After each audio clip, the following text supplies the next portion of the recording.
almost at the halfway point of the month of July in 2022. It's July 14th today. Thanks for watching the Calvary Briefing. We would love to have you with us this weekend as we have Ken and Michelle Klepper and their family with us. So please join us on Sunday if you at all possibly can. I've been thinking a lot recently about the word community. I hear that word often. And I know it's important. And for 20 years that I've been at Calvary, there have been times that it sort of feels like we have a revolving door at our church as people come in and as people go out. Most of the people who leave our fellowship go to other geographical areas, but occasionally people will feel called to another body of believers. And so community is something that strikes me as being very important and very significant. And if we want to have the maximum impact on our culture, we should understand the importance of community, and we should understand even more the importance of God's community. How do we know that God's community, the church, is important? Well, one way of knowing is to look at the New Testament. 100 times in the New Testament, a phrase, one another, appears. And 59 times, there are specific commands connected with that phrase. One of the interesting aspects of community in our world today is that people are striving for it. People desire community. And this comes at a time when we have cell phones and internet chat rooms, and we have more availability to be community than we've ever had before, and yet we find record numbers of people who feel lonely. Author Jenny Allen has found that most of us in our lives can remember names and faces of about 250 people. We can have some sort of a relationship with 150 people. We can have fairly close relationships with 15 people.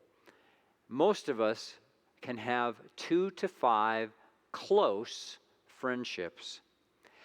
Why doesn't community, and especially God's community, just happen for us?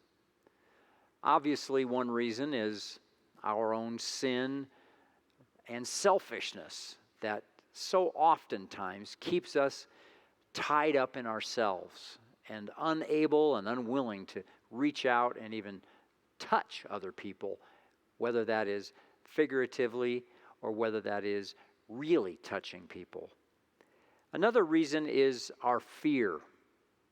Sometimes introverts especially fear putting themselves out there and talking to other people and even starting to establish any kind of a relationship. Another reason for the difficulty in God's community being established is that there is a spiritual war going on.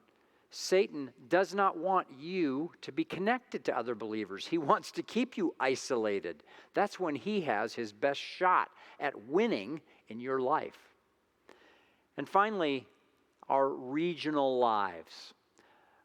In years past, most Americans lived in a 10 square mile area. It's no longer true today. We travel all over the place.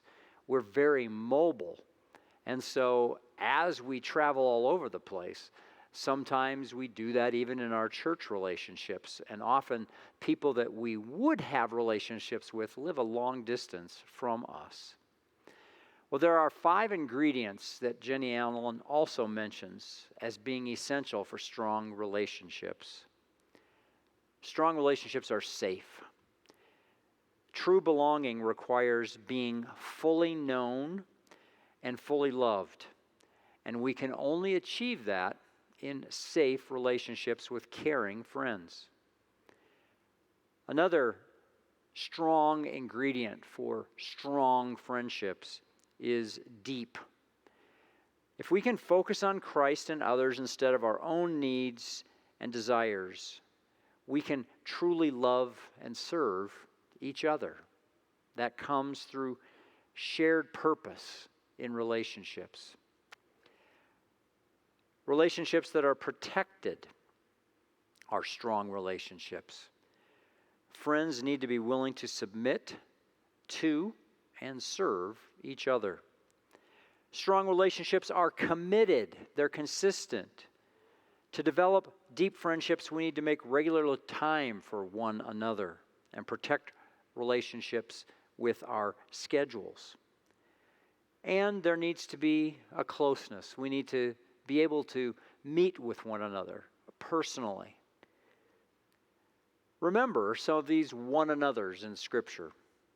Love one another. John 13:34. That command appears 16 other times in the New Testament. Be devoted to one another. Romans 12. Honor one another above yourselves. Romans 12. Live in harmony with one another. Romans 12. Build up one another. Romans 14. Be like-minded towards one another. Romans 15. Accept one another. Romans 15. Admonish one another. Colossians 3. Greet one another. Romans 16. Care for one another. 1 Corinthians 12. Serve one another. Galatians 5. Community is important. Our culture is crying for it. We realize that the only community that is ever going to last on planet Earth, that will go into eternity, is the community that we call the Church of the Living God. That's God's community. That's God's family. Let us be a magnificent community standing on the rock, Jesus Christ.